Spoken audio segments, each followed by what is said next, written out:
What's up, guys? Orcas here, and today we got another video. And wow, what a good race that was for Watkins Glen. I mean, some road courses I feel like just don't have it sometimes. Like Coda this year wasn't really the greatest. Sonoma was decent.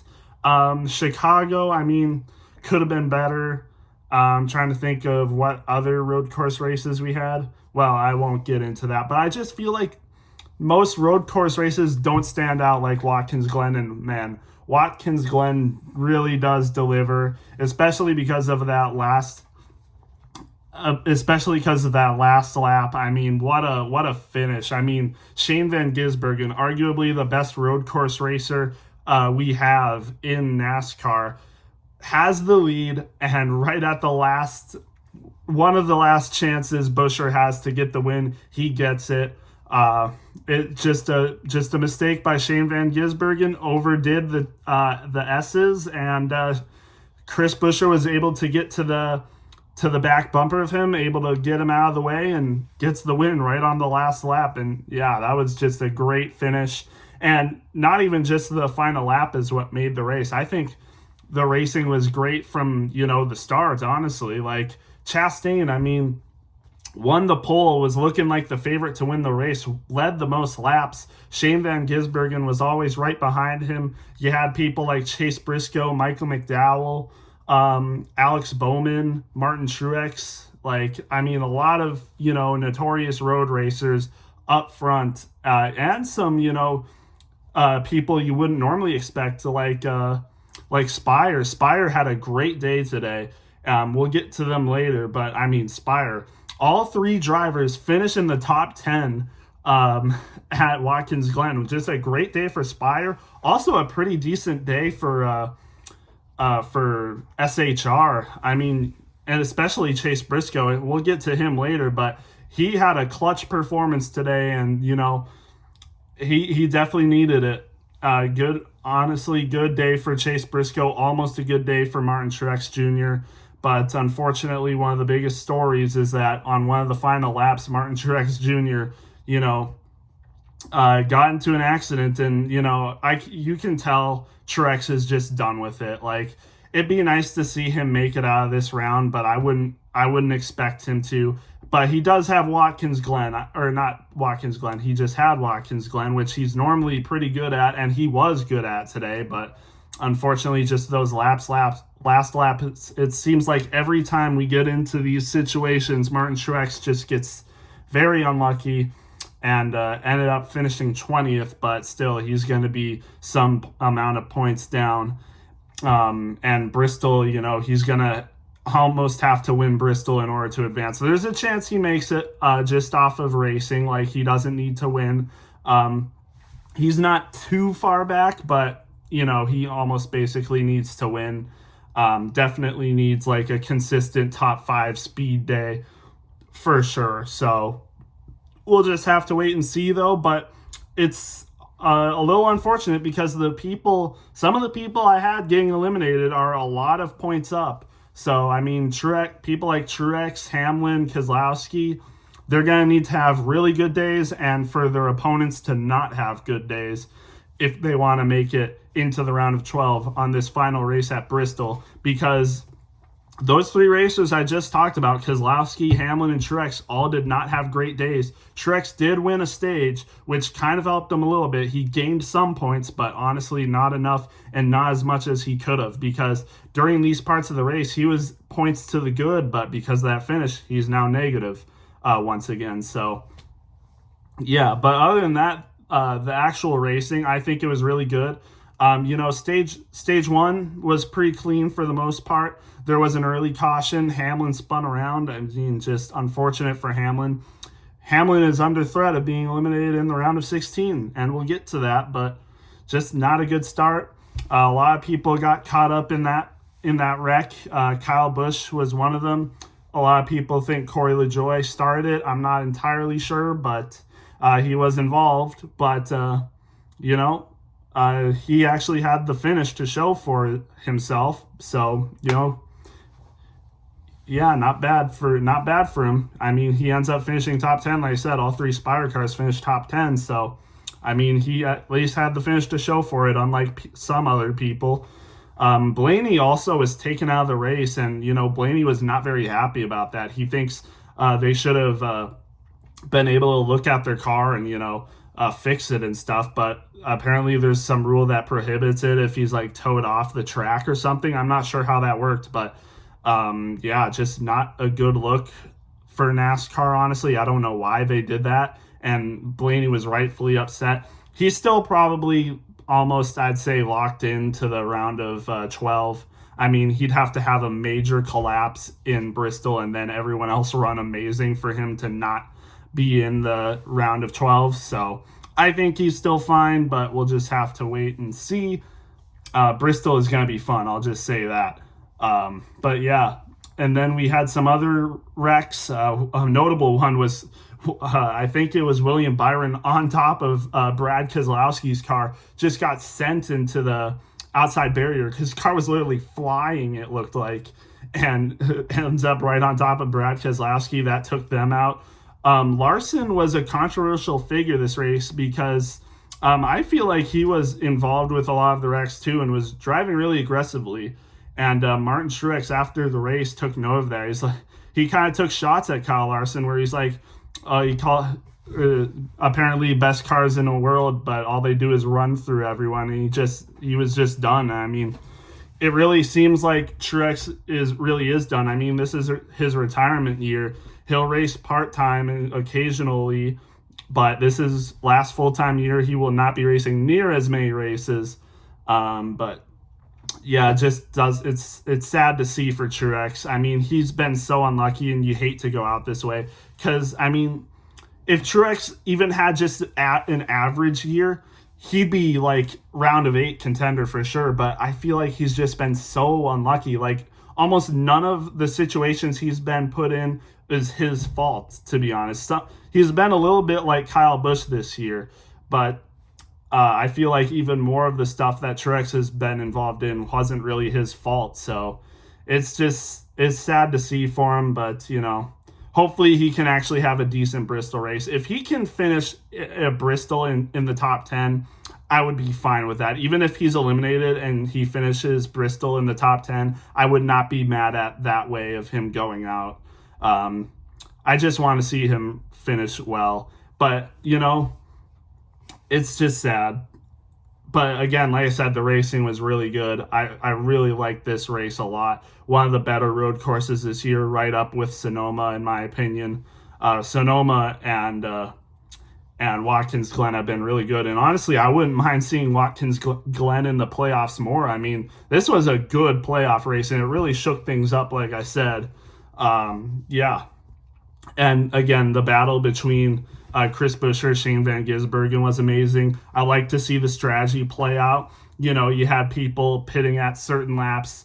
Some people stayed out very long times, like Logano and Keselowski did, and then the people that pitted a little bit earlier, like Chastain and Shane Van Gisbergen, and they ended up in the top 5. So it was interesting that strategy played out. Chris Buescher was also with them. And then you had people like the Spire cars, like LaJoy, Smith, Hocevar. I mean, it seemed like they were all running different strategies, but they all still paid out. Like, I mean, just great races for them. And then you had people like McDowell. Then you had SHR, like Chase Briscoe, 6th place. That's pretty good. And then you had Ryan Preece in 9th. That's a good finish for Ryan Preece. And I fully expect Ryan Preece will have a ride next year now. Like he has to have a ride next year. And honestly, same for Corey LaJoy.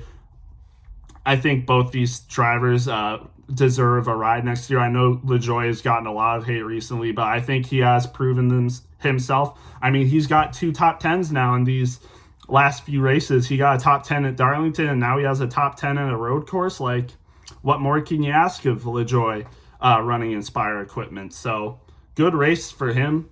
Let's go more into the results. I've talked about Buescher, talked about Van Gisbergen, but how about Carson Hocevar in 3rd? What a great race for Hocevar, and actually honestly had a chance to win the race. I mean, I don't think there was almost any way he was going to get it from Van Gisbergen if Chris Buescher But man, what a good race. He was able to hold off Ross Chastain, who was one of the best cars all day, to finish third. So great day for Hocevar. And like I said, Ross Chastain right behind him. Zane Smith with a top 5 finish. And I fully expect Zane Smith will get a ride next year as well. I mean, you would almost 100% expect him to have a ride next year, possibly even the Cup Series. And we've known that front row might be his landing spot. So we'll just have to wait and see. But Briscoe finishes 6th, and actually Briscoe has the best finish of any playoff driver in this race, surprisingly enough. No playoff drivers were in the top 5. Buescher wasn't in the playoffs. He was the 17th person, almost in the playoffs, but just missed it.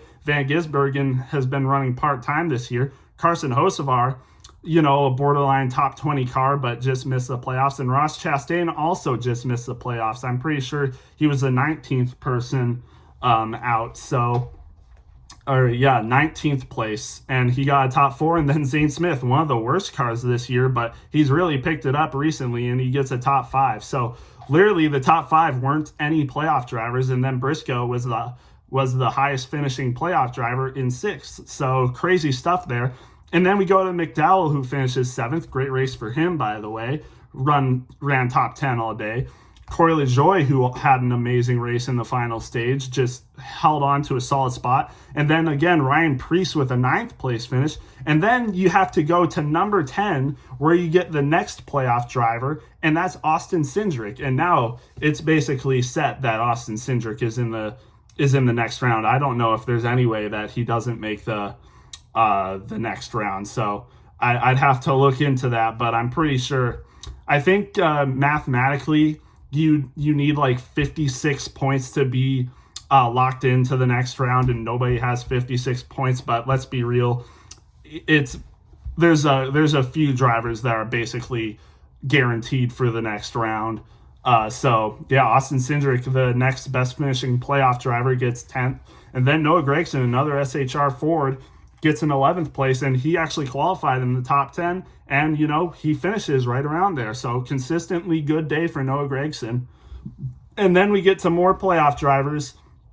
Kyle Larson in 12th, Daniel Suarez in 13th, and Christopher Bell in 14th. And honestly, a good rebound for Christopher Bell. He was caught up in the early incident with Denny Hamlin, but still manages to go 14th. I want to talk about Daniel Suarez, because Daniel Suarez was having a pretty good day. He was running top 10, but then he got caught up in something, was running very deep down, but rebounds for a 13th. So good for him. Kyle Larson was also having not a good day and gets up to 12th. How he did it is questionable, as Truex would say, but he still did it. So, yeah. And then Joey Logano also had troubles, but rebounded for a 15th. So there's a good list of playoff drivers there that had, not bad finishes, but with people like Christopher Bell and Kyle Larson, you have expected to see them have a better finish, but not really. And then we get to Todd Gilliland, 16th, Bubba Wallace, 17th, Alex Bowman, 18th. He really fell a little bit back, and I'm not really sure what happened to him. Maybe he was kind of caught up in the similar thing that Truex got caught up in, but he finishes 18th when he was definitely a top 10 car. So unfortunate for him. Elliott, 19th, not a great day. You'd expect the Hendrick cars to run better than like they normally do. I'm pretty sure they had like a streak of wins at Watkins Glen, and that was snapped today. So unfortunate for Hendrick, but I'm pretty sure all Hendrick cars are probably good for the next round. I don't expect them to have terrible collapses at Bristol, but we'll see. Again, Truex in 20th, unfortunate. Then we get to Nemechek in 21st, Ty Gibbs in 22nd. Not a great day, but he ends up having a good enough day to remain in the good. But Denny Hamlin does not have a good day to be in the good. He is 23rd, just not a great day. And Burton, 24th, I think we all expected him to not have a good round of 16, and I think almost everyone counted him out, and it's kind of unfortunately proven to be that way. Barry in 25th, easily the worst finishing SHR car, and it's kind of proven at this point that Josh Berry just is not that great at road courses. Brad in 26th, Tyler Reddick in 27th. It's shocking to see all these playoff drivers not have great finishes. You don't normally see that. Like, it was just a weird day. Like, most playoff drivers did not do that great today, and it's just weird to see. Brad isn't normally a great road course racer, but 26, you'd expect him to do a little bit better since it's the playoffs, but he's looking not good for Bristol. I mean, he was good at Bristol in the spring, but he's going to need a repeat of that if he wants to get to the playoffs, and as well as some people not have that good of finishes that are points to the good. And then again, Reddick in 27th. That is so weird to see because Reddick is normally a good road course racer. Just weird to see. I know he was involved in incidents, but I mean, there was a lot of other people involved in incidents too, and they had okay races. So, yeah. And then, we got some field fillers, Austin Dillon, Justin Haley, Kyle Busch, who had some bad damage. I won't call him, a field filler, but he finishes 30th, Hamrick 31st. Juan Pablo Montoya, who, honestly, credit to Juan Pablo Montoya. He did not have a bad race today. He was running in the top 10 for a little bit, top 20 for a good amount. Ends up finishing 32nd. Not sure what happened, but oh well. Eric Jones 33rd, and then William Byron 34th. Again, like I said, he had that bad damage with Keselowski, so unfortunate. Kaz Grala 35th, AJ Allmendinger. I don't know what happened to him. I know he had some damage, but I didn't think it was enough to end his day. AJ has just been really unlucky, honestly, this year, even in the Xfinity Series. He's in the playoffs for the Xfinity Series, but just not great showing for AJ here when he probably would have had a top 10 finish if not for these weird situations. And then Ricky Stenhouse Jr. and Ryan Blaney wrecked on lap 2, and that ended their days, like I said, for Ryan Blaney. But Ricky Stenhouse also had his day ended from that wreck, so unfortunate for them. Let's get to the playoff standings. Joey Logano, like I said, locked in. Christopher Bell, plus 46. He's basically guaranteed for the next round. And so is Austin Cindric, who is plus 43. And then Alex Bowman, who is plus 41. It's interesting to see some of these guys up so high, like Austin Cindric, Alex Bowman, then Daniel Suarez right behind them in 36. Just goes to show you how wild this first round is. I mean, to see Austin Cindric, Alex Bowman, and Daniel Suarez up this high over people like Tyler Reddick, Ryan Blaney, Kyle Larson, William Byron, even Denny Hamlin, just goes to show you again how wild this playoff is. And honestly, I'm kind of regretting having Daniel Suarez out, but I mean, the first round was so hard to predict, honestly. As of now, I'm 2 for 4 on my predictions for being out on the first round. I have Harrison and Truex right so far, Burton being minus 20 and Truex being minus 14. But then I have Denny Hamlin and Brad making it to the round of 12. But right now, Brad is minus 12 and Denny Hamlin is minus 6. Meanwhile, the people I had out, Alex Bowman is plus 41 and Daniel Suarez is plus 36. I shouldn't have been that harsh on Alex Bowman. I should have known he would have been fine. But Daniel Suarez, there is a way I could have predicted that where he wouldn't be eliminated. But I don't think I would have predicted Denny Hamlin to be out this fast. Just crazy. Again, he could pick it up. He's good at Bristol, but he's going to need to have a good, consistent day if he wants to, remain in. Because his competitors, who he's really racing, like Ty Gibbs and Chase Briscoe, who are the closest to him, they're both good at Bristol too. Chase Briscoe, I think, had a top 10 car for Bristol, or close to it. And Ty Gibbs obviously also had a top 10 car last time we raced at Bristol. So I don't know how he's going to outperform them to that degree, but it is possible. We'll just have to wait and see. But again, like I said, playoff standings, Tyler Reddick and Chase Elliott are both plus 30. I wouldn't expect them to go out this round. Same for Ryan Blaney. I think he'll be fine as well, plus 29. Same for Kyle, who's plus 26. And same for William Byron, who's plus 25. Unless they DNF, I don't expect them to have absolutely terrible days that would knock them out of the playoffs. There's a couple people I could see having bad days like Daniel Suarez and Austin Cindric, but I wouldn't expect them to, have absolutely terrible days to where they're out of the playoffs. Because like I said, Austin Cindric is plus 43 and Daniel Suarez is plus 36.